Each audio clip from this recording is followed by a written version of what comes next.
D'accord. Donc, je suis le professeur Zoumenou, Eugène Zoumenou. Je suis médecin anesthésiste réanimateur. Je suis professeur titulaire du CAMES à la Faculté des sciences de la santé de Cotonou. Et comme a dit Pascaline, je suis l'actuel président de la Société des médecins anesthésistes réanimateurs du Bénin qui organise le congrès de la SARAF prochain, les 23 au 25 novembre 2021 à Cotonou.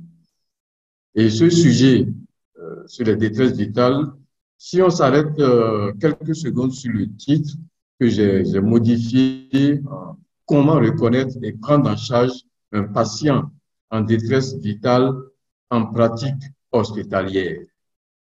En pratique hospitalière. C'est la fin du titre est très importante. Quels sont les objectifs que nous allons nous assigner pour cet entretien que Réma a appelé atelier? Comme c'est un atelier, les objectifs doivent être des objectifs pratiques. Donc, il y a deux objectifs importants, plutôt deux séries d'objectifs. Le premier objectif ou série, c'est reconnaître qu'un patient est en détresse vitale. Devant toute urgence, on doit pouvoir reconnaître le patient qui est en détresse vitale et celui qui ne l'est pas. Le deuxième objectif, c'est réaliser les gestes qui sauvent. Donc, il faut déjà les connaître et pouvoir les réaliser chez ce patient dans l'optique de pouvoir l'évacuer, le transférer vers un centre plus adéquat pour sa prise en charge. Et ceci dit, vous comprenez donc que le problème ne sera pas de retrouver une cause à sa détresse vitale. Le problème ne sera pas de trouver une cause à sa maladie, c'est de le maintenir en vie pour qu'il puisse avoir l'opportunité de diagnostic et de soins appropriés. Je parlais tout à l'heure du milieu extra-hospitalier. Le milieu extra-hospitalier qui est différent de l'hôpital, qui a plusieurs services, qui est équipé. Le milieu extra-hospitalier peut être un milieu qui connaît un éloignement physique des structures de référence. C'est une clinique, c'est un cabinet de ville, de campagne. C'est un milieu qui expose à des difficultés diagnostiques, à des difficultés thérapeutiques, où il y a des limitations de communication. Les délais de réalisation thérapeutique sont longs, ou carrément, on est dans l'impossibilité de faire des thérapeutiques de référence. C'est un milieu qui impose souvent le transfert du patient. Et tout ceci vous oblige à une organisation et à une anticipation de la recherche médicale. Donc, nous allons insister donc sur la prise en charge des détresses vitales en nous focalisant sur le milieu extra-hospitalier que je viens de décrire ici. Pascaline a brossé la définition tout à l'heure, mais plutôt que de vous lire la définition, je vais vous demander de regarder avec moi les mots-clés. Les mots-clés. Les mots-clés ici, c'est fonction vitale. Fonction vitale, décès, délai. Donc, les détresses vitales sont des situations médicales pathologiques où on a une altération d'une ou de plusieurs fonctions vitales. Et s'il n'y a pas une prise en charge rapide, l'évolution va se faire inexorablement vers le décès dans un délai plus ou moins bref. Et même si le patient ne meurt pas et qu'on arrive à le récupérer, le risque d'avoir une ou des séquelles définitives est élevé. Donc, fonction vitale, décès, délai. Et on aurait pu ajouter un quatrième mot-clé ici, séquelles définitives. Voilà la définition que je vous propose. Ce sujet est un sujet d'intérêt capital parce que tout médecin quel qu'il soit, quelle que soit sa spécialité, sera amené dans sa pratique, dans sa carrière, à être confronté à un patient en détresse vitale. Et c'est important pour lui de reconnaître et de pouvoir maintenir ce patient en vie. Donc, premier objectif, comment reconnaît-on une personne présentant une détresse vitale? Comment reconnaît-on un patient présentant une détresse vitale? Les présentations cliniques des détresse vitale sont variées et c'est important de les connaître. Si on cherche à classer ces détresses vitales, on aura plusieurs types de détresse vitale selon la tolérance du patient, selon le délai de tolérance, selon la fonction vitale qui est altérée et un peu selon le mode d'expression. Selon le délai de tolérance, on aura des extrêmes urgences, des grandes urgences et des vraies urgences. Vous savez, la classification des urgences varie d'une école à l'autre, mais on se retrouve quand même sur certains aspects. L'extrême urgence est une urgence absolue qui ne souffre d'aucun délai de prise en charge. La grande urgence vous laisse quelques minutes à quelques heures. Et les vraies urgences vous laissent quelques heures à quelques jours avant le décès. Et les détresses vitales se situent dans les extrêmes urgences et dans les grandes urgences. Si vous voyez cet escalier, commençons par le bas, des vraies urgences. Si vous avez des vraies urgences que vous ne les prenez pas en charge, elles vont évoluer vers des grandes urgences. Si vous avez des grandes urgences que vous ne prenez pas en charge, elles vont évoluer vers les extrêmes urgences. Et si vous avez des extrêmes urgences que vous ne prenez pas en charge, cela évolue vers le décès. Vous voyez que les extrêmes urgences sont plus proches du ciel. Vous évoluez vers le décès si vous ne prenez pas en charge dans les délais ces extrêmes urgences. Ça, c'est une classification selon le délai de tolérance. Mais on peut classer aussi les détresses vitales selon la fonction vitale qui est altérée. Alors, vous entendrez parler de détresse respiratoire, de détresse cardio-circulatoire, de détresse neurologique. C'est de ces trois types de détresse que vous entendez parler souvent. Détresse respiratoire, détresse cardio-circulatoire, détresse neurologique. Aux urgences et en réanimation, nous préférons le thème cardio-circulatoire par rapport au thème cardiovasculaire. Parce que dans circulatoire, il y a la fonction de circulation. Vasculaire, c'est le vaisseau. Mais l'intérêt du vaisseau, c'est de participer à la circulation. On aurait même pu dire simplement des détresses circulatoires. Donc, les détresses respiratoires, les détresses cardio-circulatoires et les détresses neurologiques. J'ai mis ici aussi les détresses métaboliques, mais en réalité, les détresses métaboliques vont toujours finir par se manifester sous la forme de détresse respiratoire, de détresse cardio-circulatoire ou de détresse neurologique. Donc ici, dans cet atelier, nous allons nous focaliser sur trois types de détresse vitale. Les détresses respiratoires, les détresses cardio-circulatoires et les détresses neurologiques. Quand on a vu ces présentations cliniques des détresses vitales, cette typologie des détresses vitales, quelle serait la méthode pour reconnaître le plus rapidement possible? Vous avez vu qu'il y a une notion de délai qui est en jeu, il y a une notion de temps qui est en jeu, il y a un besoin de précocité dans le diagnostic et la prise en charge. Donc, il faut une méthodologie. Et c'est une méthode, par une méthode systématique, répétitive, chronologique, qu'on arrive devant tout patient, devant toute une urgence, à détecter le patient qui présente ou non une détresse vitale. Et la méthodologie proposée, la méthode proposée est la méthode ABC. Aujourd'hui, cette méthode est étendue à A, B, C, D, E et même F. Vous allez voir pourquoi A, B, C, D, E, F.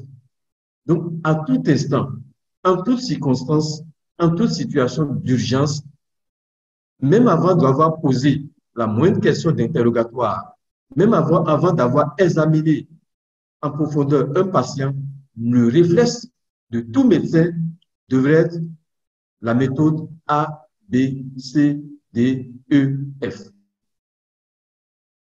A pour airway, B pour breathing, C pour circulation, D pour disability, E pour exposure et F pour fracture ou bien lésion hémorragique.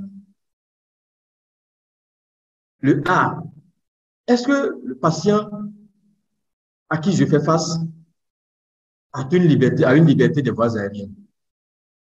Est-ce que les voies aériennes sont obstruées? Est-ce que le patient B ventile spontanément? Est-ce que la ventilation est optimale? C, circulation, c'est l'hémodynamique ou l'hémodynamique. Est-ce que le cœur joue bien son rôle? Est-ce que le cœur et la circulation fonctionnent normalement? Disability, incapacité. Est-ce que le patient a un bon état neurologique? E, exposure, thermorégulation.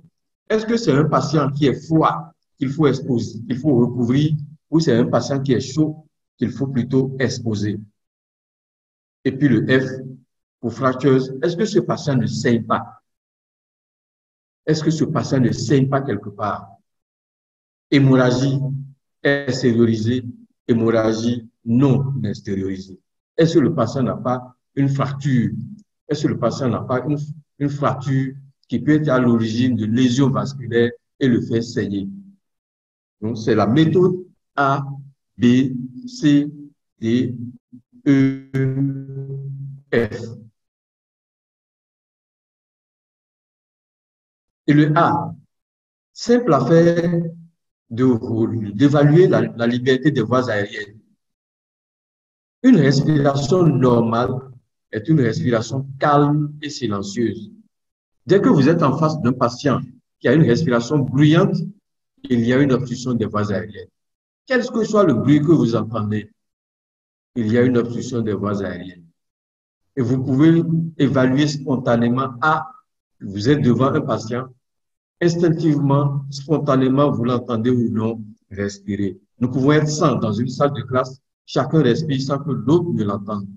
Mais si vous entendez votre patient respirer, il y a une respiration bruyante, il y a une obstruction des voies aériennes.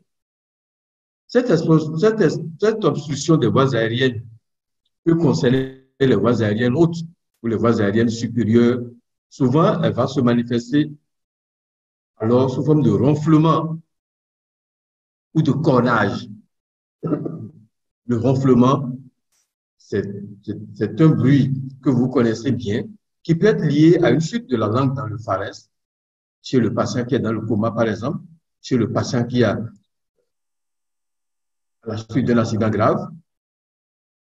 Mais le ronflement peut être aussi en rapport avec un corps étranger, pharyngé, à type de vomissure, à type de sécrétion, à type de sang dans l'arrière-gorge, dans le pharynx. Et à chaque respiration, ça fait du bruit. Le cornage est un bruit inspiratoire qui traduit un obstacle laryngé. Quand je cherche à mimer ce bruit, ça fait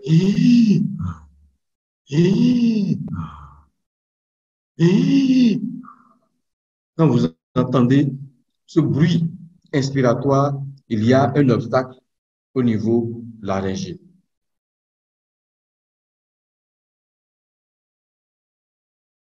Lorsqu'il s'agit d'obstruction des voies aériennes basses, lorsqu'il s'agit d'obstruction des voies aériennes basses, il s'agit plus souvent d'encombrement avec des sécrétions, avec des vomissements qui sont au niveau de la glotte ou plus bas dans la trachée ou les bronches. Mais on peut avoir des sibilances.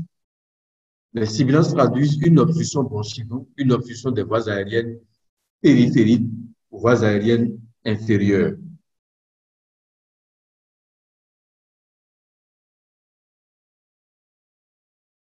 Donc, la respiration bruyante peut se manifester sous forme de ronflement, de cornage, d'encombrement ou de sibilance. Ça, c'est pour l'évaluation A, la liberté des voies aériennes.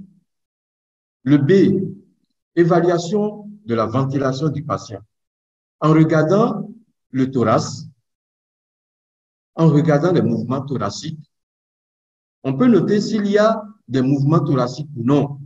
Et une fois qu'il y a des mouvements thoraciques, est-ce que ces mouvements thoraciques sont réguliers? Quelle est la fréquence respiratoire du patient? Quelle est l'ampliation thoracique? Est-ce que le thorax se soulève vraiment bien? Est-ce que le thorax n'est pas déformé? Est-ce que le rythme est régulier? Et puis, accessoirement, on peut ausculter les bruits respiratoires.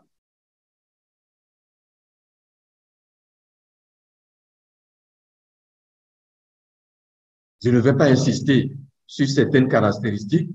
Vous savez bien que quand il n'y a pas du tout de respiration, c'est une pause respiratoire. Il peut s'agir d'une pause lorsque la respiration reprend, mais il peut s'agir d'une apnée ou d'un arrêt respiratoire. Donc, c'est une pause qui se prolonge. Bradypnée, le rythme est lent. Tachypnée, le rythme est rapide.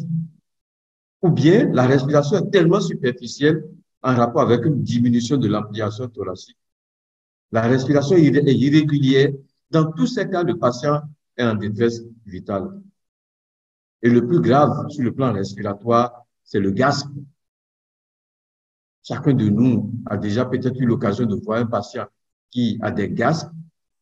C'est une suite de mouvements respiratoires agoniques. Inspiration, pause, expiration, inspiration, pause, expiration. Et c'est une respiration qui est superficielle avec des mouvements qui sont inefficaces, lents, bruyants et même anarchiques. En réalité, le patient qui gaspe ne respire pas parce que les mouvements qu'il fait ne lui permettent pas de renouveler l'air alvéolaire. L'air s'arrête juste au niveau de la trachée et revient. Donc, l'air ne va pas au niveau des alvéoles pour participer aux échanges gazeux. Le gasp est un équivalent d'arrêt respiratoire. Et sur le plan respiratoire, si vous avez examiné, évalué A et B, vous allez vous trouver devant une détresse respiratoire qui va commencer avec une simple dyspnée, c'est-à-dire le patient a du mal à respirer. Si rien n'est fait, ça va s'aggraver vers une détresse respiratoire avec des signes d'hypoxémie, donc des signes de manque d'oxygène, des signes d'hypercapnie, c'est-à-dire des signes d'élévation du CO2 dans le sang, des signes de lutte et des signes de fatigue. La détresse respiratoire, donc, c'est une dyspnée, c'est une difficulté respiratoire avec des signes d'hypoxémie ou des signes d'hypercapnie ou des signes de lutte ou des signes de fatigue. Et ces types de signes peuvent être associés. On donne quelques exemples. Un patient qui respire mal, qui est agité, est en hypoxémie. Un patient qui respire mal, qui est en sueur, a une hypercapnie. Un patient qui respire mal, qui a des battements des ailes du nez, qui utilise plutôt ses muscles abdominaux plus que les muscles thoraciques, ce sont des signes de lutte. Et un patient qui commence à faire des pauses avec une respiration très superficielle, ce sont des signes de fatigue. Si on ne fait rien, c'est un patient qui va s'arrêter de respirer. Nous avons donc fait le A, liberté des voies aériennes, oui. Le B, briefing, ventilation spontanée optimale. Nous abordons maintenant l'évaluation du C, circulation hémodynamique. Donc, c'est cœur et circulation. Le cœur et les vaisseaux. Et pour évaluer si la circulation est bonne, pour évaluer si le cœur joue bien son rôle, fait bien son travail de pompe, permettant une bonne circulation, on va regarder la coloration cutanée muqueuse, patient pâle, patient livide. On va regarder, on va mettre le doigt sur les poux périphériques. On peut faire le temps de recoloration capillaire. Le temps de recoloration capillaire, beaucoup n'arrivent pas à le faire souvent et j'essaie de montrer comment on fait le temps de recoloration capillaire. Vous prenez le doigt du patient, vous appuyez juste sur le bout du doigt, au niveau de la pulpe du doigt, et vous regardez, essayez vous-même là où vous êtes, vous appuyez sur la pulpe, du doigt, et vous regardez que l'ongle devient blanc. Le lit de l'ongle, l'extrémité de l'ongle devient blanc.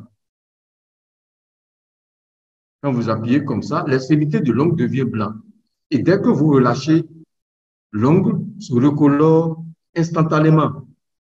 Et ça, c'est un signe très important à rechercher lorsqu'on a un patient en situation difficile pour voir est-ce que la circulation est bonne ou pas. Donc, j'ai le doigt du patient comme ça, j'appuie sur la pulpe, j'appuie exactement, et vous regardez l'ongle, l'ongle devient blanc.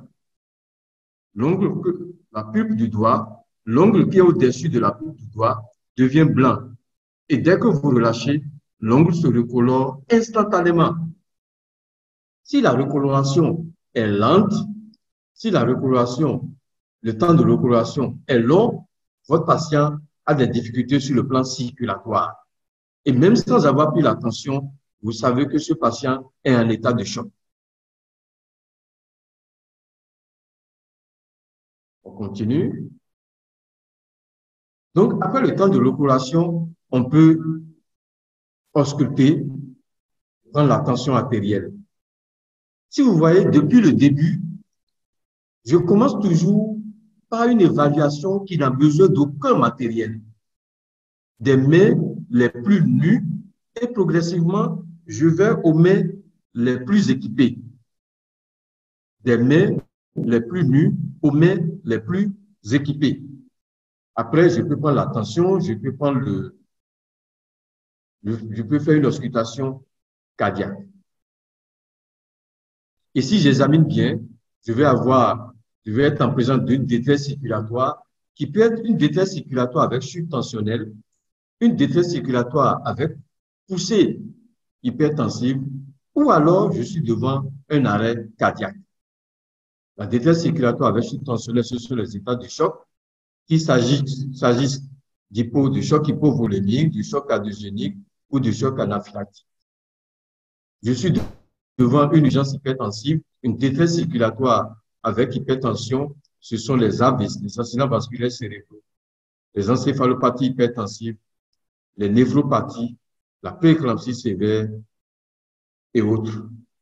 Et puis l'arrêt cardiaque, c'est l'extrême dans la détresse circulatoire. C'est la détresse circulatoire extrême. Et vous savez qu'on a de plus en plus d'arrêts cardiaques brutaux de nos jours, à cause, même chez des sujets jeunes, parce que nous avons de plus en plus d'infarctus du myocarde, nous avons de plus en plus d'embolie pulmonaire.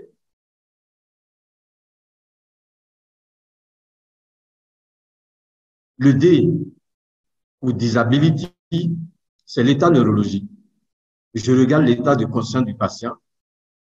Je regarde s'il a des crises convulsives ou s'il en a eu, et je cherche s'il y a des signes de focalisation. Et le dernier élément à rechercher sur un patient qui a une altération de la conscience qui est important, c'est la glycémie capillaire. Si j'ai un patient qui est inconscient, c'est que je n'ai pas la glycémie capillaire, je n'ai pas fini d'évaluer ce patient. Le moyen le plus simple pour évaluer l'état de conscience, c'est l'échelle FD, que nous faisons machinalement. Je suis devant un patient, soit il est éveillé, et je n'ai pas de problème, je vois qu'il est éveillé. S'il n'est pas éveillé, je le stimule, je l'appelle par son nom. S'il réagit à l'appel, c'est V. S'il ne réagit pas à l'appel, je vais le pincer, je vais lui faire mal. Je le stimule par la douleur. S'il ne réagit pas à la douleur, ça fait D. Et s'il ne réagit pas du tout, je dis que le patient est inconscient. C'est l'échelle FD. Et le score de Glasgow n'a d'intérêt que lorsqu'on a fait déjà l'échelle FD. Les patients inconscients ont fait l'échelle de Glasgow et la plupart du temps, le score de Glasgow est inférieur ou égal à 8 chez ces patients. Mais on peut également évaluer l'état de conscience par le score de Glasgow, sur lequel je ne vais pas insister ici. Je préfère insister sur l'échelle FD, qui est plus important à utiliser dans l'extrême urgence. Les convulsions, c'est important parce que quand un patient convulse, il se met facilement en hypoxie, parce qu'il peut avoir des morsures de langue avec des saignements pharyngés et un accompagnement des voies aériennes. Mais surtout, le patient qui convulse ne respire pas. Et donc, si le patient convulse juste une fois, ça peut encore aller. Mais s'il fait un état de mal convulsif, il faut le considérer comme un patient qui est en apnée et qui risque d'avoir une anoxie cérébrale. La glycémie doit être mesurée chez tout patient dans le coma ou présentant une altération de la conscience, parce que l'hypoglycémie sévère risque de laisser des séquelles définitives si la prise en charge n'est pas précoce, alors que c'est un traitement facile à faire. Et on va aller plus vite maintenant pour le E, qui est l'hypothermie. Plus la température baisse, plus le risque de décès est important sur votre patient. En dessous de 28 degrés, en dessous de 29 degrés, la température devient insupportable et le patient risque le décès.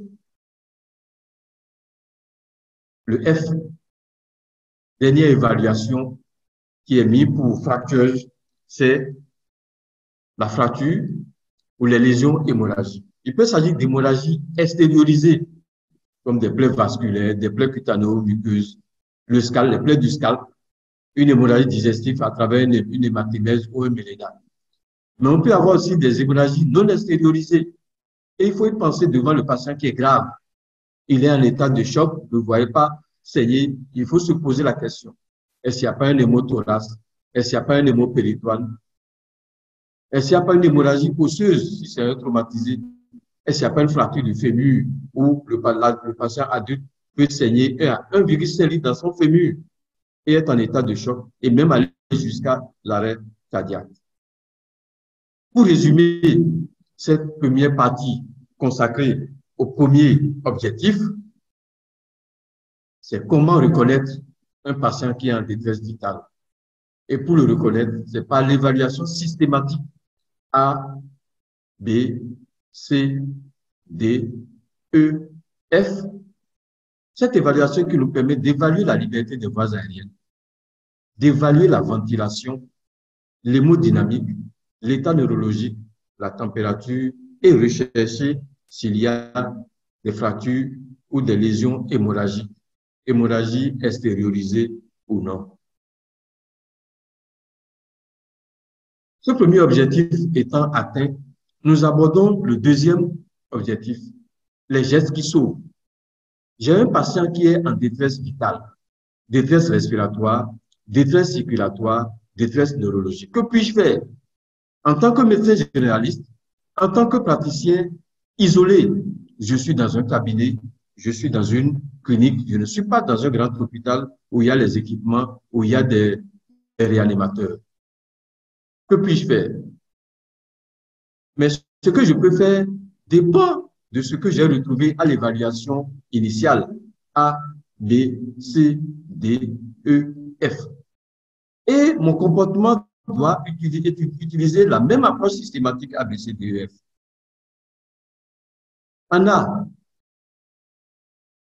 les voies aériennes ne sont pas libres, je dois assurer la liberté des voies aériennes. En B, briefing, je dois assurer une ventilation spontanée, une ventilation optimale. Elle ne sera pas spontanée forcément. En C, je dois rétablir une fonction circulatoire satisfaisante et D, protéger le patient qui est dans le coma. Il n'y a pas de traitement pour le coma, mais le patient qui est dans le coma doit être protégé jusqu'à ce que la cause soit traitée. Abordons la liberté des voies aériennes. Pour assurer la liberté des voies aériennes sur un patient, on doit le mettre sur un plan dur, réaliser une hyperextension de la tête, une subluxation de la mandibule, une désocclusion, mettre une canule de Guédel et éventuellement, si on est dans un milieu spécialisé, on peut intuber. Ici, on va s'arrêter. Patient sur un plan dur, hyperextension de la tête, subluxation de la mandibule, désobstruction et puis mise en position latérale de sécurité après avoir mis une canule de Guédel. Voilà comment se fait la position latérale de sécurité. Ça va être difficile de l'apprendre par visioconférence. Donc, je vais passer dessus. Regardez bien les images et les différentes étapes. 1, 2, 3 et 4. La position latérale de sécurité sera utilisée chaque fois que le patient est inconscient mais respire. Le patient est inconscient et respire. Vous le mettez en position latérale de sécurité pour améliorer la ventilation et pour protéger les voies aériennes contre les vomissements. S'il vomit, il va vomir à l'extérieur. Mais si vous le laissez en décuplé dorsal, s'il vomit, il va vomir directement dans ses poumons et mourir plutôt de ces vomissements qui sont allés dans les poumons plutôt que de sa maladie. Voilà quelques images qui vous montrent comment on peut faire l'hyperextension de la tête.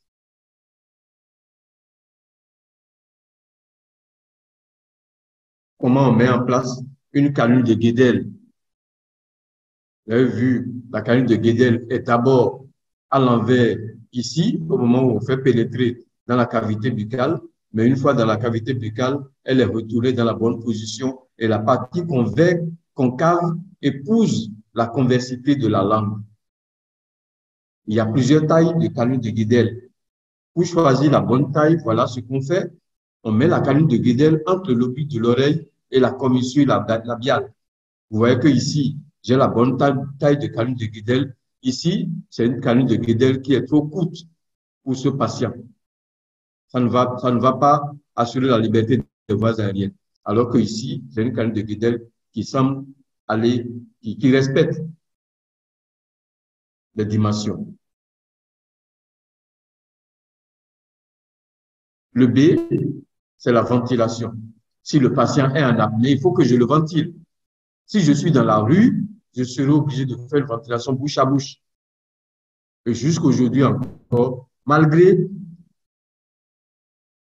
la COVID-19, la ventilation bouche à bouche demeure la première méthode de ventilation la plus disponible et gratuite. Disponible, gratuite, efficace. Mais on doit se protéger par un mouchoir, par une compresse. Si on est complètement en dehors d'un milieu hospitalier, si on se trouve dans la rue, si on se trouve à la plage. Et si par exemple ça nous arrive en famille, un parent qui fait un arrêt respiratoire, je dois pouvoir faire le bouche à bouche. Mais si vous êtes dans une clinique qui a un ballon autogonflable avec un masque facial, vous pouvez ventiler avec un ballon autogonflable et un masque facial. À l'hôpital, on peut ventiler avec des équipements plus importants. Une fois que les voies aériennes sont libérées, bien sûr, une fois que les voies aériennes sont libérées et que le patient a une ventilation, que ce soit une ventilation spontanée ou non, on peut lui apporter de l'oxygène. Et si vous êtes dans une clinique, pour pouvoir donner de l'oxygène, il faut avoir le matériel. Il faut avoir le but, il faut avoir un mano détendeur, il faut avoir un humidificateur et il faut avoir les interfaces. Lunettes, masse faciale, masse à haute concentration. Avec les questions, on peut donner des précisions sur quelles sont les différences qu'il y a entre différents éléments. Et une fois que les voies aériennes sont libres et qu'il y a une ventilation, on peut traiter l'état circulatoire. Même si vous avez une détresse circulatoire, vous êtes obligé de vous assurer que le patient a des voies aériennes libres et ventile. Sinon, votre circulation ne servira à rien. Votre circulation n'aura pas d'oxygène à transporter. Pour que votre circulation ait de l'oxygène à transporter, vous devez d'abord faire A et B. Et si vous êtes devant un état de choc, une urgence hypertensive, un arrêt cardiaque, vous faites le traitement adapté. Devant un état de choc, c'est voie veineuse périphérique, remplissage vasculaire, notamment dans le choc hypovolémique qui est le plus fréquent. Si c'est un choc cardiogénique, le remplissage doit être plus prudent. Et vous devez maîtriser le traitement du choc anaphylactique. Beaucoup font l'erreur. Le choc anaphylactique, ce n'est pas administrer un corticoïde. Non, c'est prendre une voie veineuse, remplissage et adrénaline devant un choc anaphylactique. Urgence hypertensive, nous n'allons pas beaucoup insister dessus. Ce sont les accidents vasculaires cérébraux, les encéphalopathies hypertensives, l'œdème pulmonaire cardiogénique, que vous allez mettre en position assise, prendre une voie veineuse, donner la première ampoule de l'azylis et transférer vers un centre où la prise en charge sera plus adaptée.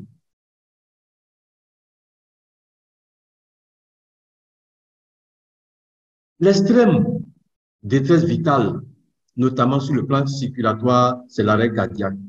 C'est le sommet de la détresse vitale, c'est l'arrêt cardiaque. Dès qu'on vous dit arrêt cardiaque, le groupe de mots qui suit, c'est la chaîne de survie. La chaîne de survie, c'est une succession d'étapes qui doivent s'enchaîner sans erreur ni perte de temps. Étape chronologique. Comme une chaîne, on ne peut pas déplacer les maillons d'une chaîne, donc on ne déplace pas les maillons de la chaîne de survie. Il faut reconnaître immédiatement, il faut reconnaître et faire l'alerte. Dès qu'on a reconnu, c'est la réanimation cardio-pulmonaire qui doit se faire le plus précocement possible. Ensuite, défibriller si on a les moyens à disposition.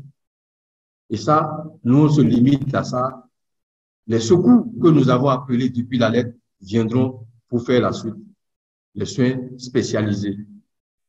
On passe en revue cette chaîne de survie qui passe par la reconnaissance. Comment reconnaît-on un patient ou une victime en arrêt cardiaque? Et je souhaite que vous écoutez très bien sur ce point, parce que beaucoup ne savent pas le faire, même des médecins en pratique. Un patient qui a fait un malaise, qui est étendu, qui ne bouge pas, qui ne respire pas, est en arrêt cardiaque. Vous n'avez rien d'autre à rechercher. Il ne bouge pas, il ne respire pas, il ne réagit pas, il est en apnée, c'est un patient en arrêt cardiaque. Et vous devez, premier geste, alerter le SAMU, les sapeurs-pompiers, crier à l'aide pour que les gens viennent vous aider, parce que vous ne pourrez jamais le réanimer tout seul. Au Bénin, il y a un SAMU, il n'y a pas le SAMU partout, mais il y a des ambulances privées, il y a des structures privées qui peuvent participer à la réanimation. Mais l'alerte consiste d'abord à crier à l'aide. Et puis après, faire la réanimation cardio-pulmonaire de base. La réanimation cardio-pulmonaire de base, c'est surtout le massage cardiaque externe. Vous êtes devant une victime qui ne bouge pas, qui ne respire pas, vous déshabillez, vous mettez le thorax à nu et vous vous mettez à faire le massage cardiaque externe. C'est la seule chose que vous avez à faire après avoir crié au secours. Il faut masser environ 100 fois par minute. Où est-ce qu'on masse?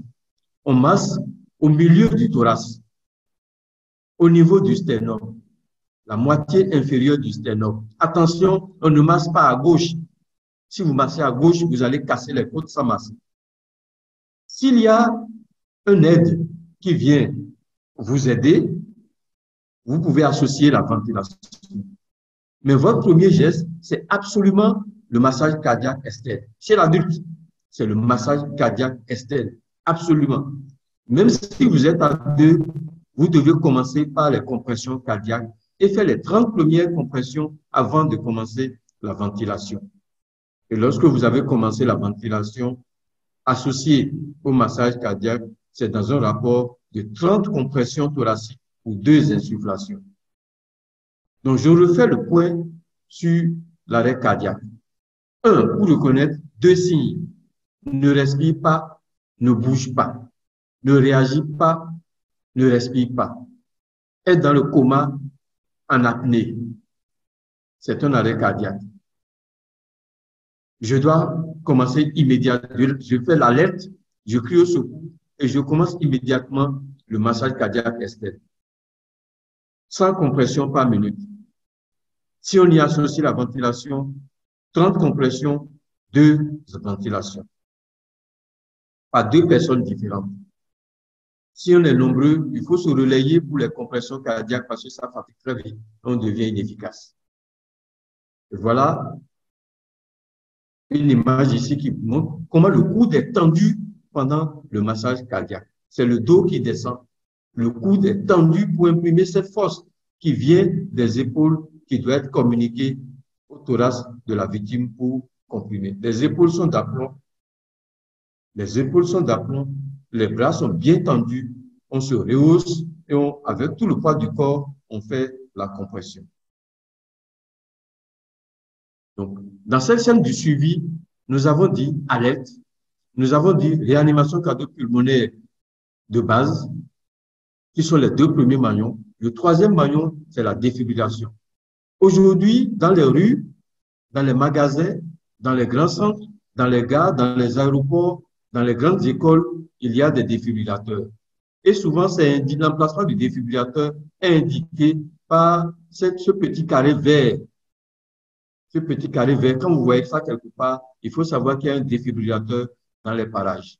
S'il y a un malaise, on peut aller chercher le défibrillateur si le massage cardiaque n'a pas donné un bon résultat. Ce sont des défibrillateurs automatiques externes, DAE. Et ce sont dans la plupart, ce sont des défibrillateurs soit complètement automatiques ou semi-automatiques. Vous ouvrez la valise, vous allumez et le défibrillateur vous explique ce que vous devez faire. Et c'est le défibrillateur qui reconnaît si c'est un rythme choquable ou un rythme non choquable. Si le patient est en arrêt cardiaque complet avec asystolie, ce n'est pas un rythme choquable, il vaut mieux masser. Si le patient a une fibrillation ventriculaire, c'est un rythme choquable, il vaut mieux déchoquer. Et les réanimations, le 4e maillon de la chaîne de suivi, c'est la réanimation cardio-pulmonaire spécialisée qui ne rentre pas dans le cadre de cet atelier. Nous allons crier au secours. Nous allons appeler le SAMU, les sapeurs-pompiers, une ambulance privée, et ils viendront chercher le patient et c'est eux qui feront la réanimation cardio-pulmonaire spécialisée. Au Bénin, le SAMU, c'est le 68 30 00 00. Les sapeurs-pompiers, c'est le 118. Mais on peut avoir une ambulance privée comme la clinique du cœur qui fait un très bon travail sur le terrain s'ils sont appelés à temps. Dans chaque pays, on doit pouvoir identifier des numéros d'urgence à appeler devant un arrêt cardiaque quand on a commencé à faire la réanimation cardio-pulmonaire.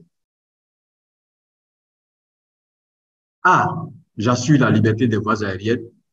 B, j'assure la ventilation du patient. C, je rétablis une hémodynamique, une circulation, un fonctionnement cardiaque correct. Le D, disability et capacité, je protège le patient qui est dans le coma. Il faut protéger le patient qui est dans le coma pour lui donner le temps d'arriver à l'hôpital où il sera traité. Si vous ne le protégez pas, que vous le mettez dans un véhicule sans protection, il mourra avant d'arriver à l'hôpital. Donc, vous êtes obligé de protéger ce patient. Pourquoi? Parce qu'il a 4 exigences. C'est peut-être un traumatisme du rachis. Il est dépendant à 100%. Il risque de vomir dans ses poumons et l'évolution est imprévisible. Ce n'est pas parce qu'un patient est dans un coma profond qu'il ne réagit pas du tout que vous allez considérer qu'il est mort. Non, il n'est pas mort. S'il est en arrêt cardiaque, on fait le massage cardiaque. S'il respire, qu'il est dans un coma profond, ne pensez pas qu'il va mourir. Faites les gestes A, B, C et D, et vous allez voir que parfois l'évolution est spectaculaire. Une simple hypoglycémie peut donner un coma profond avec des crises convulsives Et sans cesser de selon glucosé 10%, le patient redevient complètement conscient comme s'il n'avait jamais été malade. Donc l'évolution du coma est imprévisible. Et le patient qui est dans un coma que vous qualifiez de léger peut s'aggraver et aller vers les décès. Donc devant tout coma, pour le protéger, mobilisation prudente, surtout en cas de traumatisme. Il dépend de nous, on doit le traiter. Il faut toujours protéger les voies aériennes. Donc, encore une fois, le A, B, C, D. On a ajouté E et F. Comment protéger le patient qui est dans le coma? En lui mettant une sonde gastrique, en le mettant en position latérale de sécurité s'il a une ventilation spontanée, même efficace, en lui donnant du surhomme glucosé 30% si c'est une hypoglycémie, en traitant les convulsions et en prévenant les récidives. Et s'il est agité, mettre un garde-fou et le contenir. Le E, c'est la température. Ne jamais laisser un patient qui est froid. Il faut le réchauffer. Et les moyens pour réchauffer, il y en a beaucoup. Les couvertures de survie ou simplement des couvertures des draps réchauffés. Des draps réchauffés à l'autoclave. La couverture de survie. Dans les hôpitaux, il y a des appareils comme ça qui propulsent de l'air chaud qui permet de réchauffer le patient.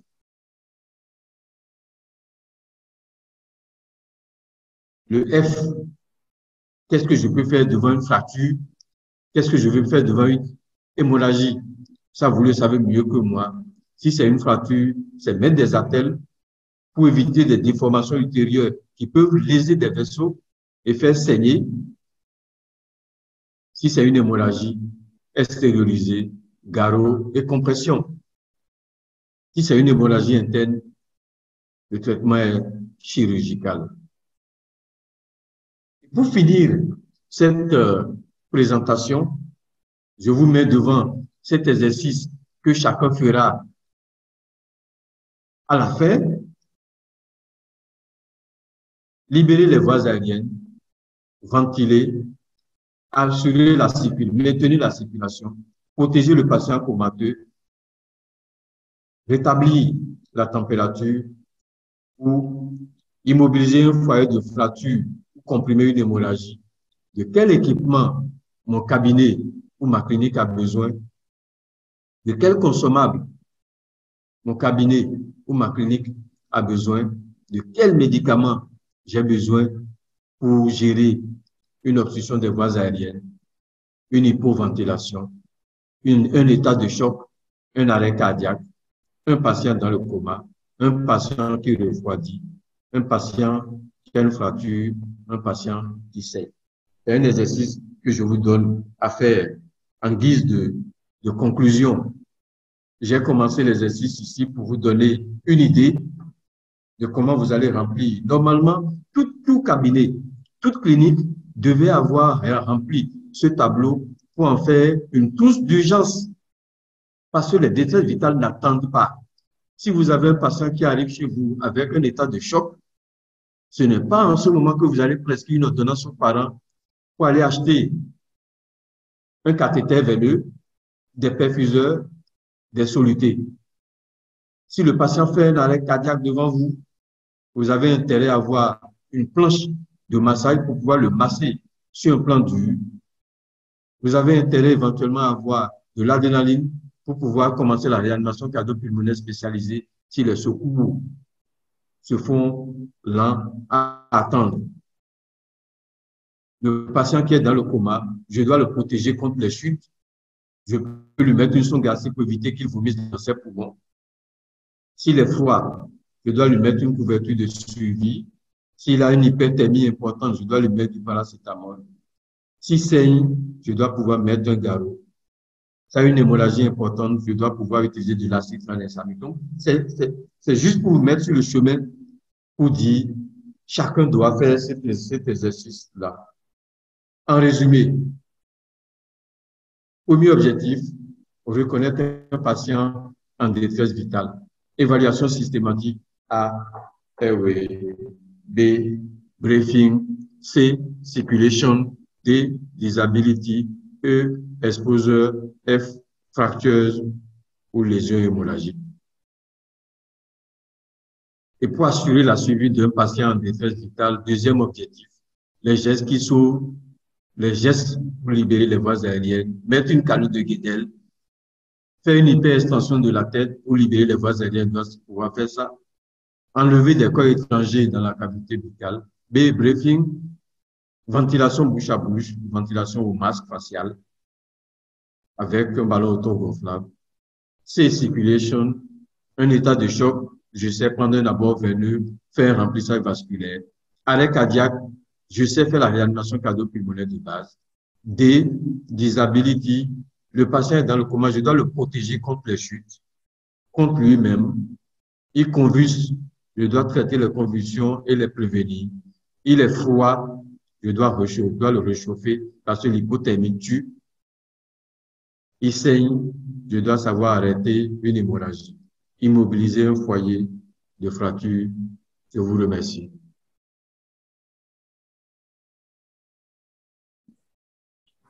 Merci beaucoup à vous, professeur. Comme je l'avais prédit, nous avons eu droit à une masterclass. Merci à vous pour ce cours qui était super systématisé, que nous avons bien compris. Et pour vérifier cela, je vais donner la parole aux confrères afin de pouvoir poser leurs préoccupations. Mais avant, j'ai une petite question.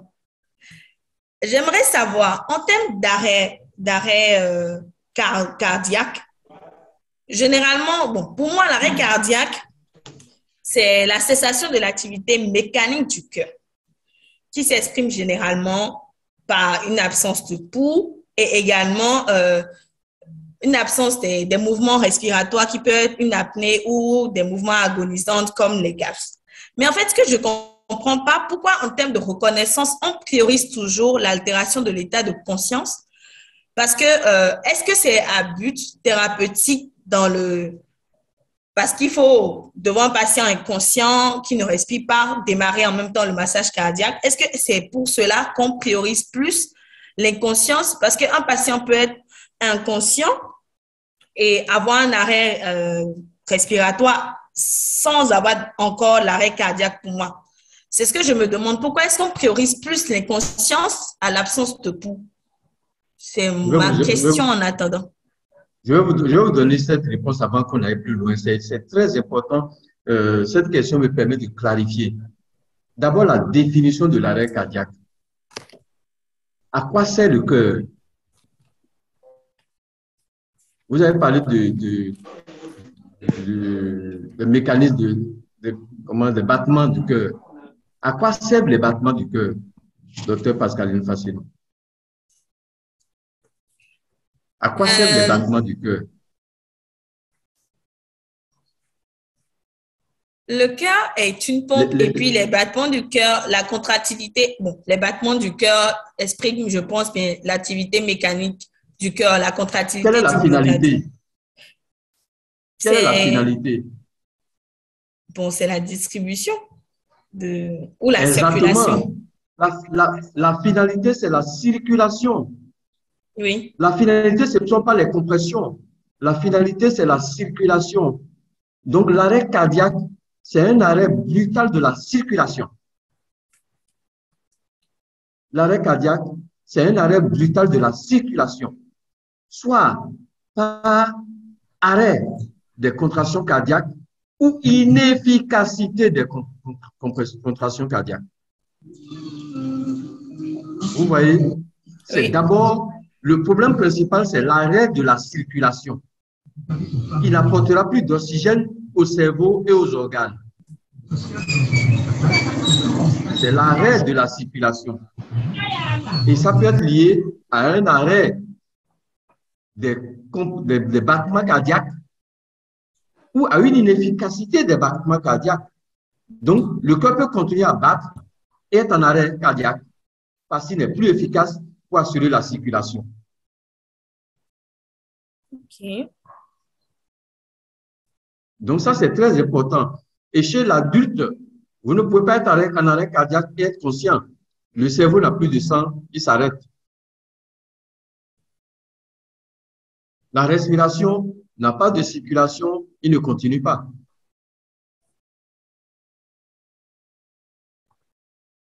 Et les organes, le système respiratoire qui n'a pas d'oxygène, qui n'a pas de circulation, ne fonctionne plus non plus.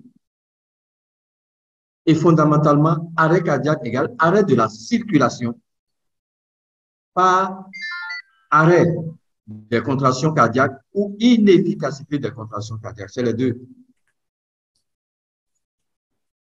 Donc, il faut rétablir immédiatement des contractions cardiaques efficaces avant même la ventilation. Parce que les compressions thoraciques mobilisent des petits volumes d'air qui suffisent pour apporter de l'oxygène au cerveau. Merci. Merci à vous, professeur. Je vais donner la parole à Dr Londou. Bonjour, Dr Londou. Merci de vous présenter et de poser votre préoccupation. Ok, d'accord. Moi, c'est le docteur Landou. Je suis médecin de famille en RDC, plus précisément à Kimpese. Alors, j'ai bien suivi avec l'attention le professeur. En passant, je le félicite. Il a parlé pour évaluer la conscience. Bon, nous sommes habitués souvent à utiliser l'échelle de Glasgow, malgré ces abusements que nous l'utilisons par rapport à tous les patients qui sont en coma. Mais il y a une échelle qui vient de parler de aide-vie. Alors, nous ne savons pas, parce qu'il a bien dit que cette échelle est plus importante par rapport au Glasgow. Alors, quels sont les avantages que cette échelle-là nous offre et que les Glasgow ne nous offrent pas? Merci. D'accord, merci beaucoup, Dr Londou. Je vais passer la parole à Dr Juste Montinou. Bonjour, docteur. Bonjour. Vous me recevez là? Oui, oui, docteur, on vous reçoit. D'accord. Oui. Merci de vous présenter et de poser votre préoccupation. Merci, docteur Montinou, juste. Je suis au Congo-Brazzaville, médecin généraliste. Je tiens à remercier le professeur pour sa brillante présentation. En fait, j'ai juste une préoccupation. En cas d'asystolie, en cas d'arrêt cardiovasculaire et lorsqu'on pose le défibrillateur et que ça marque une asystolie, j'aimerais savoir, quand on va procéder avec, on continue avec le massage cardiaque, est-ce que le professeur pourrait nous donner les doses des drogues qu'on peut utiliser, notamment là, en cas d'adrénaline? Merci beaucoup. Merci beaucoup, docteur Juste. Nous allons passer la parole à docteur Anangonou Aimé Angelo. Merci de vous présenter et de poser votre préoccupation. Merci beaucoup. Je suis Aimé Angelo Anangonou, je suis médecin pédiatre. Merci, cher maître, pour la... Vous êtes dans quel pays? Je suis en France. D'accord. Merci pour cette belle présentation qui vraiment remet tout en place. Je voudrais quand même rajouter que par rapport à l'évaluation de la fonction circulatoire, la chaleur des extrémités aussi est très importante, surtout chez nous pour la pédiatrie, donc elle est très importante. Et aussi, il faudrait quand même qu'on évalue la pré-charge en même temps. Est-ce qu'on a une hépatomégalie chez ce patient qu'on a devant nous? Et aussi, j'aimerais que le professeur insiste un peu plus sur pouls et fréquence cardiaque parce que quand on parle d'arrêt cardio-circulatoire, rapidement on tire le stéto, on va voir si le cœur bat, mais ça ne veut pas dire grand-chose chez un patient qui a un arrêt cardio-circulatoire. On peut avoir une circulation inefficace et c'est le pouls qui compte. Donc, c'est important de ne pas Voilà, cette attitude du stéto rapidement, je crois que ce n'est pas la bonne chose à faire. Je voudrais bien que le professeur insiste dessus pour qu'on puisse remettre les choses en place. Par rapport à l'hyperextension du cou, ça nous pose un peu de problème en pédiatrie parce que rapidement, on peut avoir une stimulation du glomérulus carotidien et puis derrière aussi dérangé par rapport à une bradycardie qu'on peut générer. Plutôt, j'entends dire une position neutre de la tête pour la réanimation. J'aimerais avoir l'avis de notre maître par rapport à ça. Je suis content par rapport à qui alerter pendant qu'on a un arrêt cardio-circulatoire, mais en pratique, qu'est-ce qui est fait? Dans quel délai on peut avoir un praticien formé pour une réanimation cardio-circulatoire avancée? Dans quel délai peut-on l'avoir? Quand on sait, quand on doit appeler le SAMU, quand on doit appeler les sapeurs-pompiers, il doit venir au bout. Dans quel délai, cher maître, dites-nous, et qu'est-ce que vous mettez en place en étant président de la Société béninoise de réanimation? Qu'est-ce que vous mettez en place par rapport à ça? Et j'ai beaucoup appris par rapport à cette formation et je souhaiterais vivement que ça se renouvelle pour les mêmes choses. Vous êtes maître, vous savez que la répétition, c'est la pédagogie. Merci, cher maître. Merci à vous, docteur Anangonou. Je ne sais pas trop s'il y a d'autres confrères qui ont des préoccupations avant que je ne donne la parole au professeur. Je prie tous les confrères qui ont laissé des questions dans le chat. Veuillez, s'il vous plaît, lever la main quand vous donne la parole, que vous présentez, que vous posez vos préoccupations. Merci. En attendant que les confrères qui ont posé des questions dans le chat ne prennent la parole, je vais donner la parole au professeur pour répondre à ceux qui ont déjà posé des préoccupations. Merci. Merci, Pascaline. Oui, l'objectif de cette présentation, c'est de rester simple et pragmatique. Première chose. Deuxième chose, c'est multi-cible. Multi-cible. Il ne faut pas que les médecins pensent qu'ils sont en première ligne. Un infirmier doit pouvoir faire tout ce qu'on est en train de dire.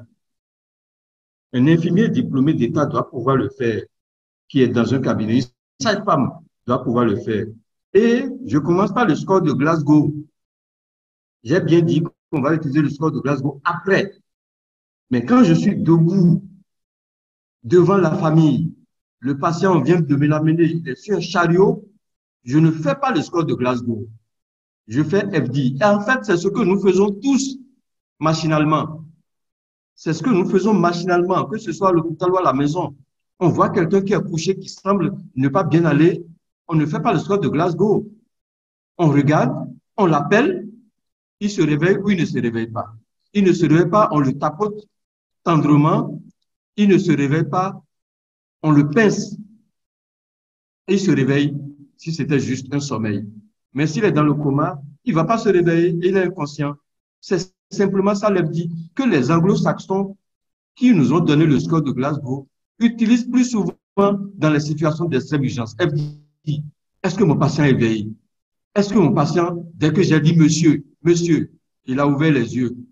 Il n'a pas ouvert les yeux, mais dès que je lui ai appuyé sur le front, je lui ai appuyé sur le sternum, j'ai appuyé sur son doigt avec mon stylo, est-ce qu'il s'est réveillé?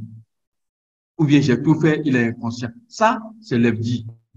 Et chez le patient inconscient naturellement, pour être plus précis, je fais le score de Glasgow. Les deux ne sont pas contradictoires. L'FD vient avant le score de Glasgow. Et le score de Glasgow n'est valable que chez le patient que vous avez mis en condition. Il a les voies aériennes obstruées, vous avez désobstrué, vous avez tout fait, vous lui avez donné de l'oxygène et maintenant vous évaluez le score de Glasgow. Mais avant ça, votre score de Glasgow n'a pas de sens. Donc, il ne peut pas venir en première position. Vous avez une asystolie, vous-même vous avez dit, le défibrillateur ne vous donnera pas de solution. On continue le massage cardiaque externe. Et si vous êtes loin des secours, vous utilisez l'adrénaline. Les ampoules d'adrénaline que nous avons sont des ampoules de 1 mg dans 1 ml. Il y a des ampoules de 5 mg dans 5 ml. Quand on a un arrêt cardiaque, on prélève l'ampoule et on fait l'ampoule 1 mg par IVD. Ça suppose qu'on a une voie veineuse. Ça suppose qu'on n'a pas arrêté le massage cardiaque pour aller prendre la voie veineuse. Celui qui fait le massage cardiaque doit continuer son massage cardiaque. C'est un autre secours, une autre personne qui doit chercher la voie veineuse. Et s'il y a une voie veineuse, vous faites l'adrénaline. Mais notez bien la place de l'adrénaline dans la chaîne de survie. C'est le 4e maillon. Il ne faut pas dire arrêt cardiaque et laisser et aller chercher l'adrénaline. Il faut commencer le massage cardiaque absolument le plus rapidement possible après avoir donné la lettre. Et quand vous donnez la lettre, vous attendez à avoir des praticiens formés. Dans quel délai? Ça dépend des pays, ça dépend des villes. Vraiment. À Cotonou, il y a le SAMU. Mais à Porto Novo, il n'y a pas le SAMU. Et ce que nous devons faire, et ça, vous avez posé une très belle question sur ça, c'est comment former le maximum de personnes. Comment former déjà le maximum de praticiens, des agents de santé, comment former les agents de santé et comment former de plus en plus la population sur les gestes à faire devant quelqu'un qui fait un malaise et qu'on reconnaît un arrêt cardiaque. Pour l'instant, on est encore loin. Je ne vais pas vous donner des réponses sur le délai ici. On est encore très loin. On a du travail à faire. On fait les formations, mais ce n'est pas suffisant. Il faut plus faire des formations à grande échelle. Naturellement, la chaleur des extrémités, ça fait partie. Je ne vais pas tout citer ici. Quand vous regardez le C, c'est qu'est-ce que je peux faire sans matériel? Vous avez raison. Qu'est-ce que je peux faire sans matériel? J'ai les mains nues. Je peux regarder des muqueuses. Je peux faire le temps de l'évacuation capillaire. Je peux apprécier la chaleur des extrémités, naturellement. Et puis, pour moi, ça suffit. L'apprêchage, ça vient après. Ça vient après. Mais on peut le faire. Vous mettez le doigt sur le pouls, bien sûr. Il n'y a pas de souci. L'auscultation, la pression artérielle, c'est après. Il a raison de dire, ce n'est pas le stéthoscope qui va sauver le patient. Ce n'est pas le stéthoscope qui va faire le diagnostic d'un patient qui est en détresse vitale. Ce sont nos 5 sens. Le toucher, la vue, l'odorat un peu, qui vont nous aider à faire le diagnostic. Il a posé une question très importante sur l'hyperextension du cou chez l'enfant. Ma présentation est focalisée un peu sur l'adulte. Il y a des particularités chez l'enfant sur lesquelles je n'ai pas insisté ici pour ne pas aller au-delà des 60 minutes. Mais il a parfaitement raison. L'hyperextension de la tête chez l'adulte n'est pas la même chose que chez l'enfant. Chez l'adulte, on fait l'hyperextension jusqu'à ce que le menton regarde le plafond, jusqu'à ce que le menton soit dirigé vers le plafond. Alors que chez l'enfant, on fait l'hyperextension de sorte que le nez, la pointe du nez regarde le plafond. Donc, l'hyperextension est plus douce. Et comme il dit, on peut mettre en position le tout petit. L'hyperextension ne doit pas être importante chez l'enfant. Donc, il y a des différences chez l'enfant et chez l'adulte. Par exemple, pour l'arrêt cardiaque, vous voyez que chez l'adulte, on a insisté sur le massage cardiaque et la ventilation ne vient qu'après. Mais par contre, chez l'enfant, ce n'est pas vrai. Parce que les arrêts cardiaques de l'enfant sont en 90% en rapport avec une hypoxie et une hypoxémie. Donc, il faut rétablir l'oxygénation le plus rapidement possible. Donc, chez l'enfant, on fait vraiment le ABC, libération des voies aériennes, ventilation et puis massage cardiaque externe. Je crois que j'ai répondu aux premières préoccupations. Je remercie les différents intervenants pour leurs questions. Je suis heureux de savoir que nous sommes suivis depuis la RDC à la France en passant par Brazzaville. Et il y a d'autres pays qui ne se sont pas encore présentés. Je ne sais pas s'il y a d'autres confrères qui ont des questions. Généralement, il y a le Mali, il y a le Niger, il y a le Togo. Je ne sais pas s'il y a d'autres questions, d'autres confrères qui ont des préoccupations. En attendant les questions, okay. Je salue le docteur Espérance Oumenou, chirurgien pédiatre, dont je vois la présence ici. Merci, professeur. Docteur Ouedraogo a une question. Docteur, vous avez la parole. Docteur Ouedraogo, vous avez la parole.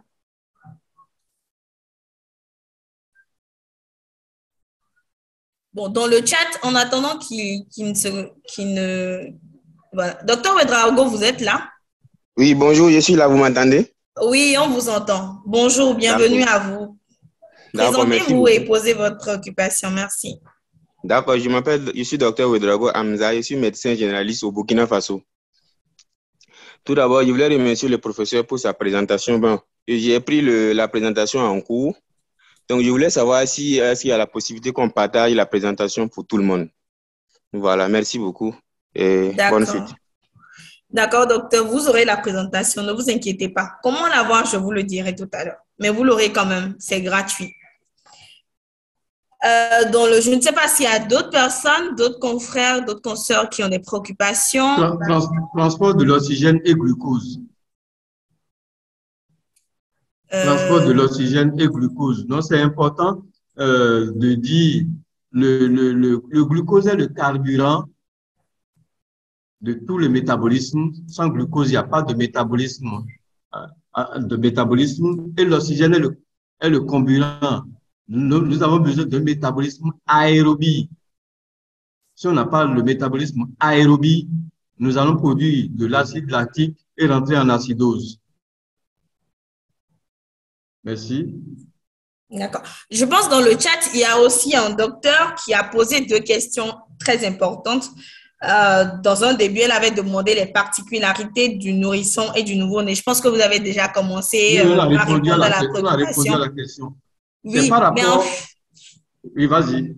Oui, mais je me demandais en fait, en termes de massage cardiaque externe, n'y a-t-il pas de particularités également chez l'enfant, comparativement à l'adulte? D'abord, revenons sur la ventilation dont le docteur Anagoun avait commencé à parler. Il faut faire très attention à l'hyperextension. J'ai dit, c'est le nez qui regarde le plafond. Quand on a un nourrisson, l'adulte, c'est le menton qui regarde le plafond. La deuxième chose, il faut utiliser du matériel adapté, un masque adapté, un ballon adapté pour ne pas remplir l'estomac de l'enfant quand on ventile. Mais pour le massage cardiaque, on est doux. Les nourrissons et les nouveau-nés, on croise les mains sur le dos, au niveau du tronc, on croise les mains sur le dos et on a les deux petits doigts, les 2 pouces qui sont sur le sternum qui massent. Et dans tous les cas, on doit vraiment adapter la force à l'anatomie de l'enfant ou du nouveau-né. Et pour l'adrénaline, l'adrénaline est diluée à 10 cc et on fait 1 cc chez le nourrisson et l'enfant.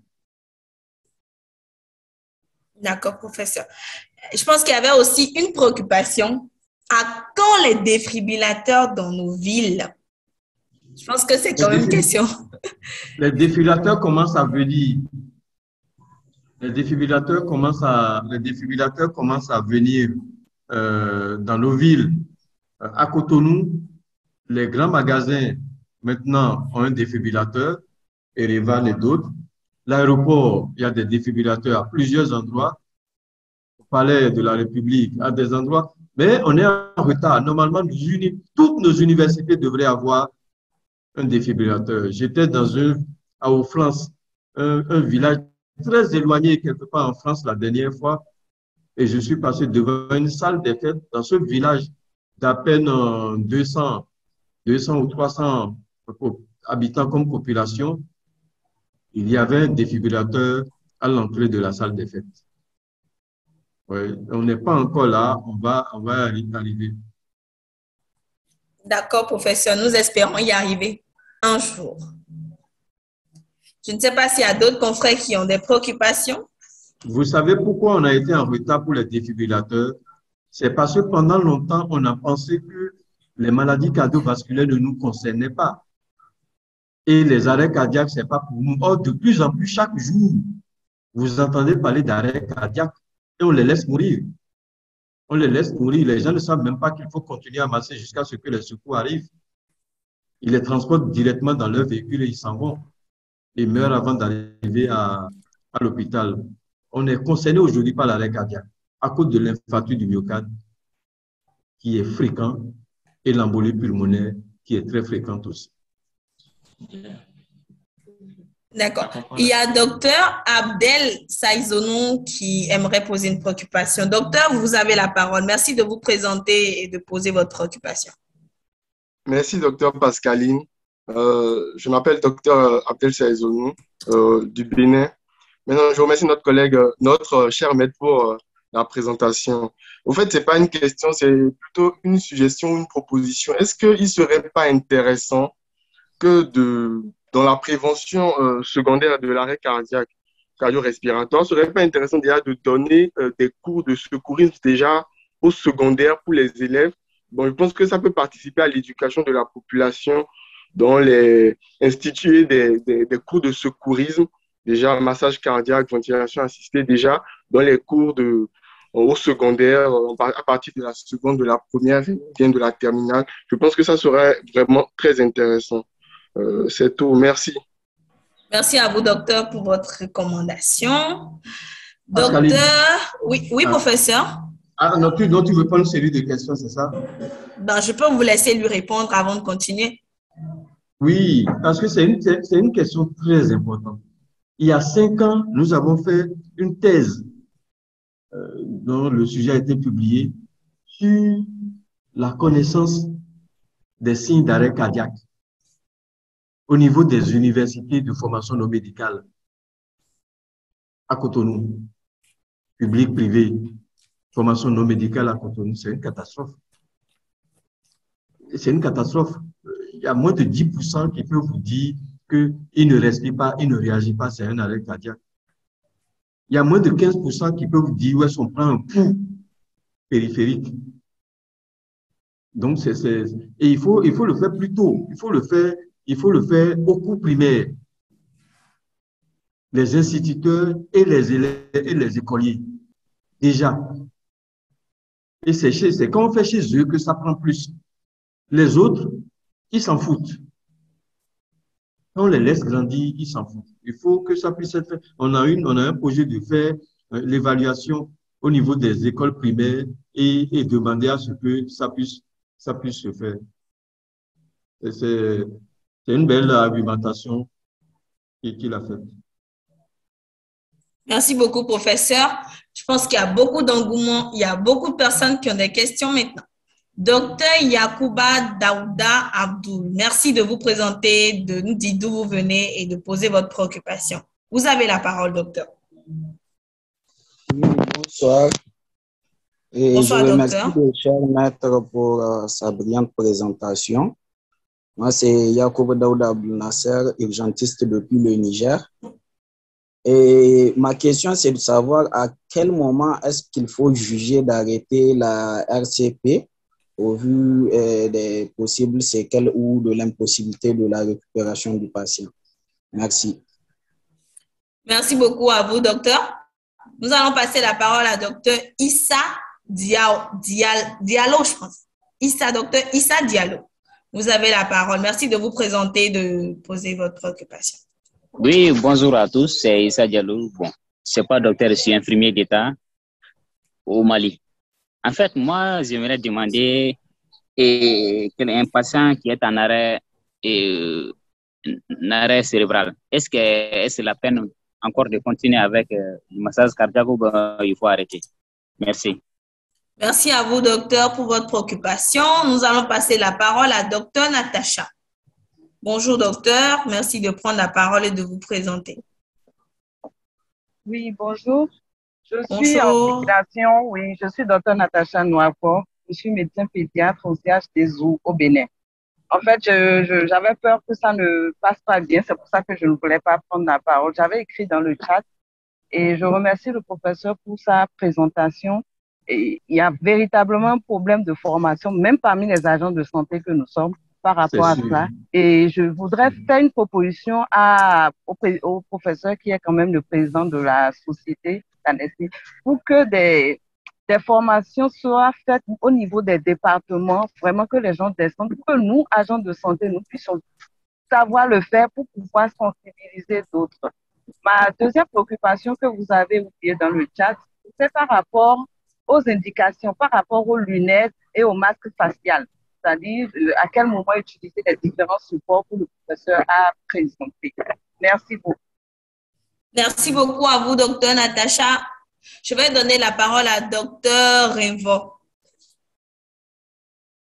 Et on va répondre.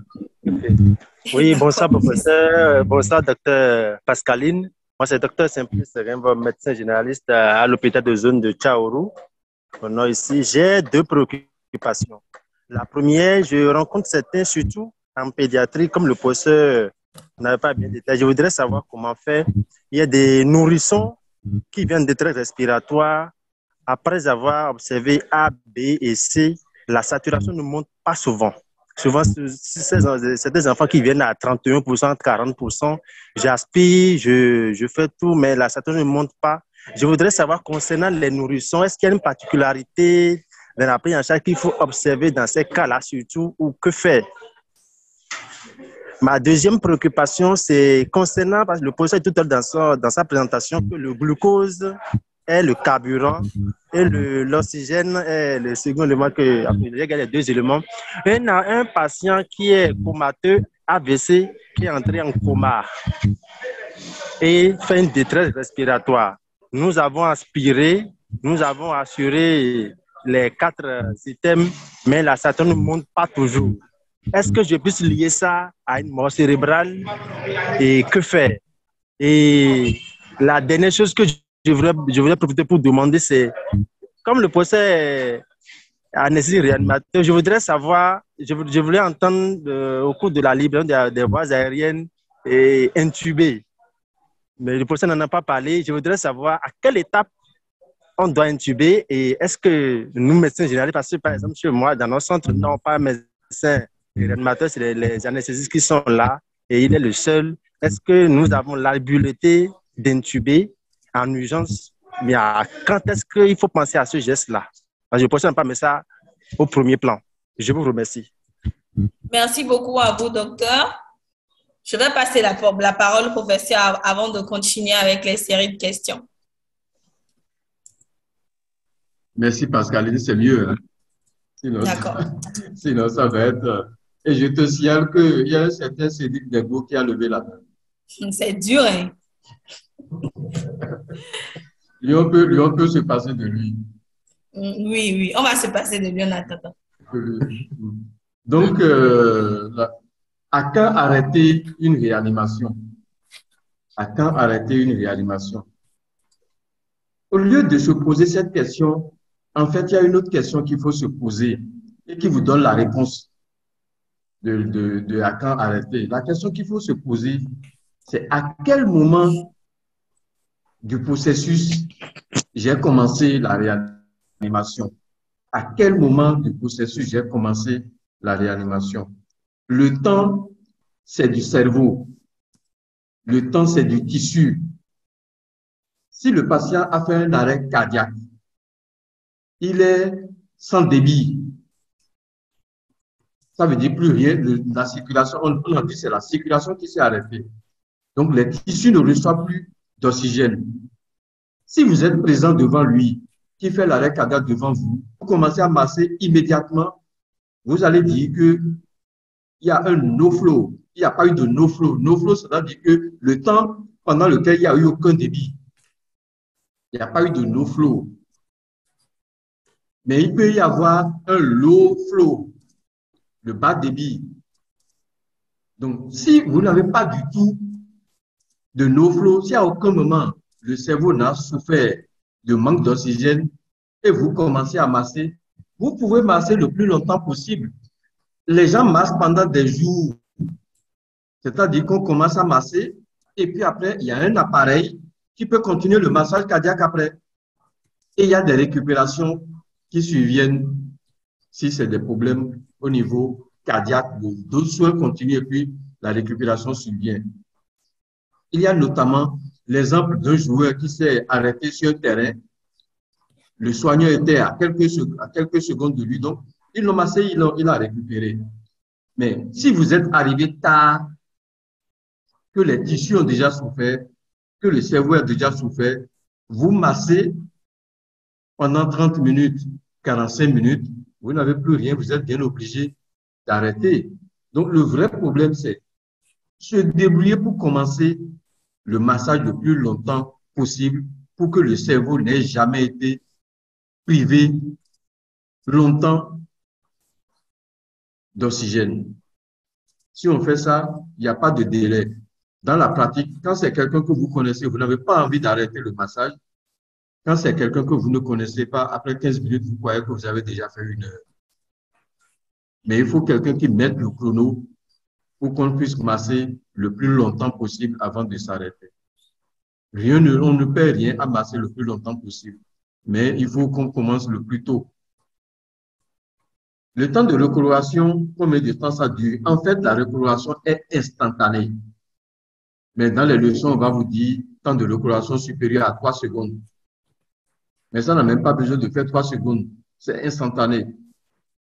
Oui, docteur Nouako, formation au niveau des départements, on va, il faut que vous fassiez la demande.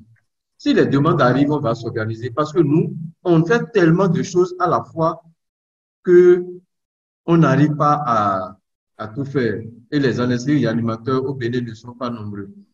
Imaginez-vous que les anesthésistes et animateurs, c'est 2 par million d'habitants.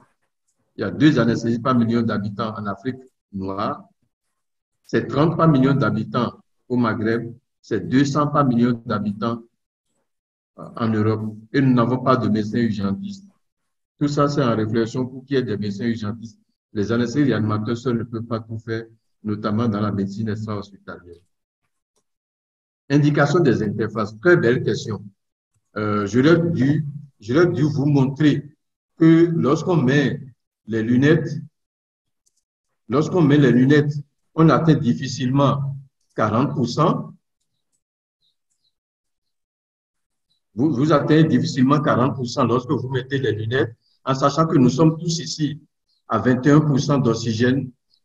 Si vous mettez les lunettes, vous atteignez, vous pouvez aller jusqu'à 40%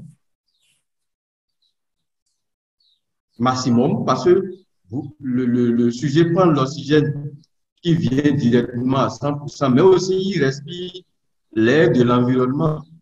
Il respire l'air à 21%, donc il ne dépasse les 40%. On ne peut pas mettre de débit important aux lunettes parce que ça abîme les muqueuses et c'est désagréable pour le patient qui est conscient. Le masque facial, vous avez une oxygénation plus importante, ça peut aller jusqu'à 50%, mais les patients qui ont de grosses détresse respiratoires, il faut le masque à haute concentration. Quand la saturation est très basse, il faut le masque à haute concentration, sinon on n'a pas le résultat escompté. Et maintenant, si vous faites tout que la saturation ne monte pas, c'est que les causes sont là. Traiter les détails vitaux ne guérit pas le malade. On a dit, ce n'est pas la cause qu'on est en train de traiter. C'est les symptômes qu'on est en train de traiter. Si un nouveau-né à 31-40%, il faut voir qu'est-ce qui se passe au niveau de ses poumons. Si les poumons sont malades, il ne va pas saturer quelque chose que nous allons faire. S'il a une cardiopathie cyanogène, il ne va pas saturer, quel que soit ce que nous allons faire. Mais vous allez l'aider déjà en ayant libéré les voies aériennes, assurer une bonne ventilation, donner de l'oxygène, et puis le reste, vous voyez si vous avez de quoi traiter la cause. J'ai dit que le glucose et le carburant, c'est le pétrole. C'est le pétrole. Mais si vous avez le pétrole, vous avez le charbon, vous mettez le pétrole dessus, vous mettez le feu et il n'y a pas de courant d'air, le feu ne prend pas. Hein. C'est quand vous prenez votre éventail que vous apportez de l'oxygène que le feu prend. Donc, le métabolisme dans notre organisme a besoin de glucose. Le cycle de Krebs a besoin de glucose. Mais pour que ça fonctionne, il faut de l'oxygène. Parce que Dieu nous a fabriqués comme des cellules aérobies. C'est glucose, carburant, oxygène, comburant. Intubation trachéale, non, pas à ce niveau-ci. À ce niveau-ci, si on peut maîtriser déjà, mettre le patient sur un plan dur, faire l'hyperextension, dégager quelque chose qui est dans la cavité buccale ou bien avoir des moyens pour aspirer, savoir mettre une canule de Guédel, nous, ce niveau est suffisant pour nous. Si on fait ça, que le patient présente toujours une grosse détresse respiratoire, il a peut-être besoin d'intuber. Et les anesthésistes, si vous avez des anesthésistes, vous êtes déjà bien lotis. les anesthésistes pourront intuber le patient. Mais ce n'est pas toujours facile. Parfois, on doit encore sédater avant de pouvoir intuber. Et pour moi, l'intubation n'est pas une pratique de ville. Il faut appeler au secours. Je crois que j'ai répondu. Merci au docteur Nouapou, encore Natacha, encore une fois, pour ces propositions. Qu'est-ce que rapproche de moi et puis on va voir comment se faire. D'accord, professeur. La personne suivante qui avait posé une préoccupation, c'était le docteur Régis Uriel. Il est médecin aux urgences au CHU de Brazzaville. Il n'a pas pu attendre parce qu'il est de garde. Donc, sa préoccupation était de savoir combien de temps doit durer la réanimation cardio-pulmonaire avant d'utiliser le défibrillateur. C'était la question qu'il a posée dans le chat avant de partir. Non, le défibrillateur doit intervenir le plus rapidement possible. Parce que le défibrillateur va, entre autres, nous permettre de savoir est-ce que c'est un rythme choquable ou un rythme non choquable.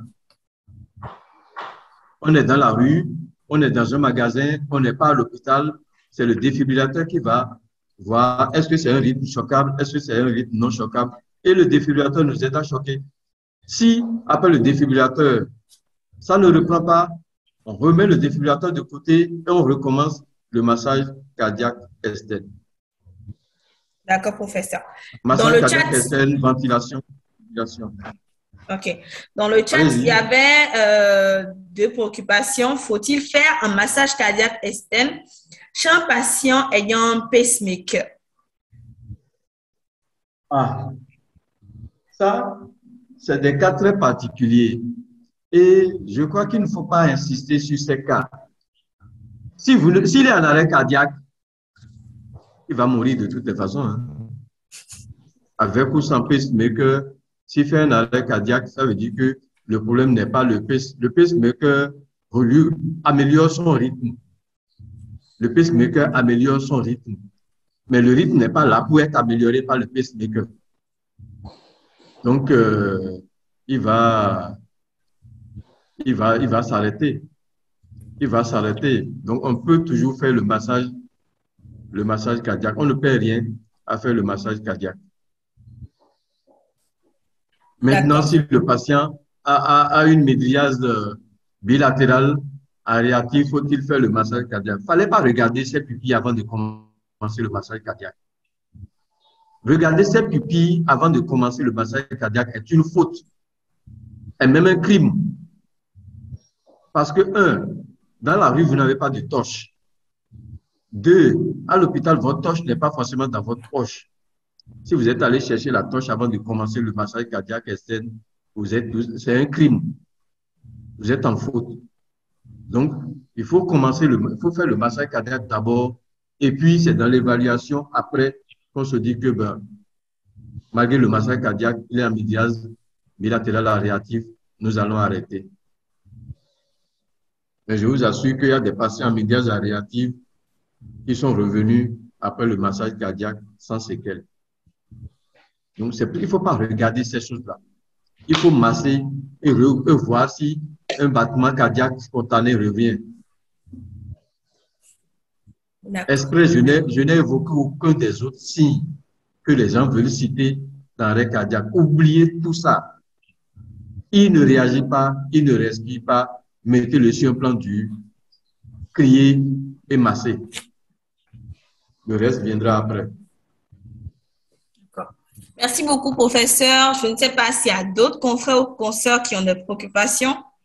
Avant que je... Cédric peut avoir la parole maintenant. Je vais demander à mes confrères d'abord s'ils ont des préoccupations. C'est quand ils n'auront pas que je vais donner la parole à Dr Cédric. Bon, finalement, ils ne veulent pas parler parce qu'il est là. D'accord. Dr Cédric, veuillez vous présenter, poser vos préoccupations et dites-nous d'où vous venez. Et pourquoi vous voulez poser les questions aussi? Merci, Dr Pascaline. Moi, c'est Cédric Bego. Je suis médecin formé au Bénin. et notamment justement par le professeur Zoumeno. Je me rappelle encore du premier cours d'anesthésie de réanimation que moi j'ai reçu avec lui. Il était avec, je fais partie des rares étudiants qui ont eu la chance de suivre un cours du professeur Chobli. Moi, j'ai suivi juste un seul cours du professeur Chobli et il avait pour assistant dans le temps, je crois, le professeur Zoumeno. Et après ça, c'était le professeur Zoumeno qui nous a conduits toute l'année. Donc moi, je prends la parole.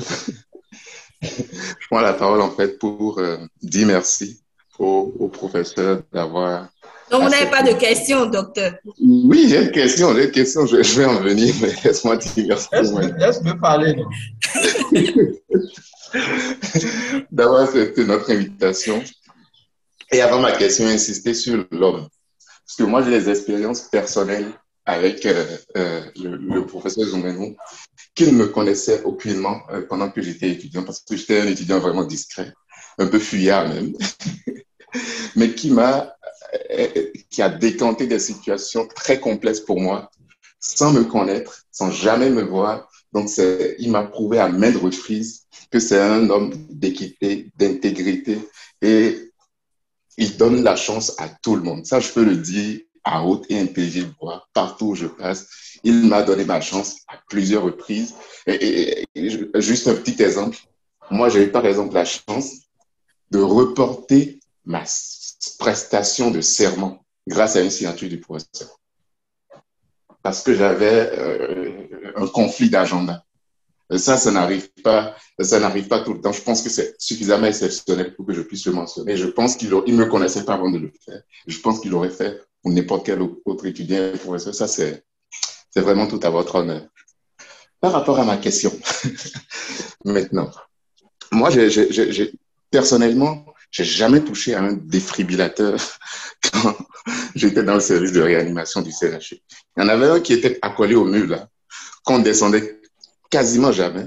Et la première fois que j'ai été confronté à ça, c'était en tant que civil, en étant parmi des civils et en étant le seul médecin parmi les civils à réanimer quelqu'un. Donc, c'était quand même assez embêtant d'être le seul médecin et puis que ce soit ma première fois que je touche un défibrillateur. Donc, je pense que même si ce n'est pas disponible partout au Bénin, que nous devons obliger au moins les étudiants à savoir s'en servir. Parce que la première fois que moi je m'en suis servi, je ne savais pas m'en servir, en toute honnêteté. Donc ce cours a été très important pour moi, ça a remis beaucoup de choses en place et je pense que je ne savais pas bien faire la réanimation cardio-circulatoire avant aujourd'hui. Merci infiniment. Docteur Cédric, vous avez pris beaucoup de notre temps. Mais bon, c'est... de 15 minutes. Je suis quand même la modératrice de la séance. Okay, pardon. Mais bon, c'est quand même la première fois que vous faites un témoignage sur une personne depuis mars quand même. Oui. C'est intéressant. Merci à vous d'avoir abusé de notre temps, mais c'était agréable à entendre. Et j'ai lu aussi dans le chat le docteur Natacha qui a précisé en grand homme, très humble, professeur Zoumeno, merci. J'ai juste lu ce qu'elle a mis dans le chat. Voilà. Moi, je vais m'abstenir de tout commentaire, mais je partage quand même les avis. Et merci à vous, professeur. Avant de vous dire au revoir, j'aimerais bien vous donner la parole pour, en tant soit peu, en tant que médecin généraliste, nous faire une interpellation sur la pathologie d'aujourd'hui. Qu'est-ce que vous voudriez quand même qu'à la fin de cet atelier, en tant que médecin généraliste, que nous gardions vraiment à cœur dans notre pratique quotidienne? C'est ma dernière question pour vous pour aujourd'hui. Oui, merci Natacha. Je crois que Pascaline. Merci Pascaline. Je crois que c'est dans les derniers diapos, excuse-moi, les résumés. Les médecins généralistes souvent quand ils ont des détresses vitales, ils veulent courir pour appeler un réanimateur. Non, il ne faut pas faire ça. Amusez-vous simplement à faire A, B, C, D, E, F. Est-ce qu'il respire? Est-ce que les voies aériennes sont libres? J'ai le doigt sur son pouls. Je sens son pouls. Vous êtes déjà au C, hein? C'est quelques secondes. Je l'appelle, monsieur, monsieur. Il réagit, il ouvre les yeux. Donc, il est conscient, il n'a pas de problème. Je le touche, il n'est pas froid.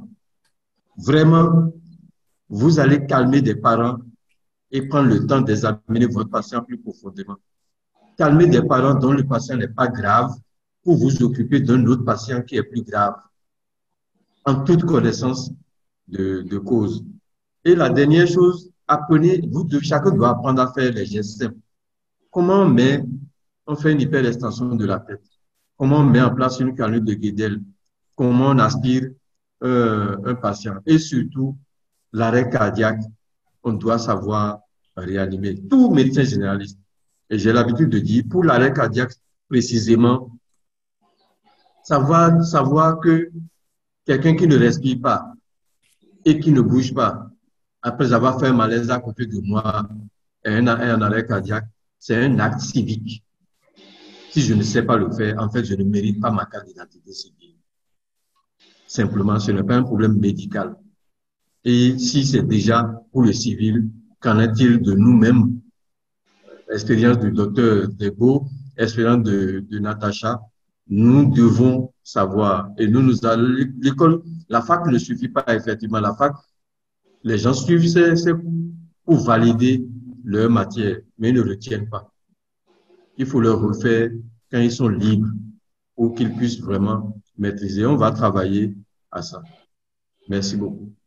Merci à vous, Réma. professeur. Merci à Réma de donner une telle opportunité de sensibiliser les collègues. Merci à vous de nous avoir donné de votre temps surtout. Et merci d'avoir été des nôtres et nous espérons vivement vous revoir bientôt sur d'autres thématiques de la réanimation. En tout cas, je vous dérangerai pour ça. Ça sera avec plaisir. D'accord. Merci. Bon après-midi à vous. Ah, il n'est même pas encore midi apparemment. Aujourd'hui, on a fait vite. Je vais présenter à présent, voilà, la procédure d'obtention des attestations et du cours également. Je ne sais pas trop si docteur Cédric est avec moi, si on peut m'aider avec le message dans le chat. Oui. Je crois que Rosario va le mettre aujourd'hui. D'accord. Donc, merci à tous d'être restés jusqu'à cette heure-ci. Merci à vous pour votre présence.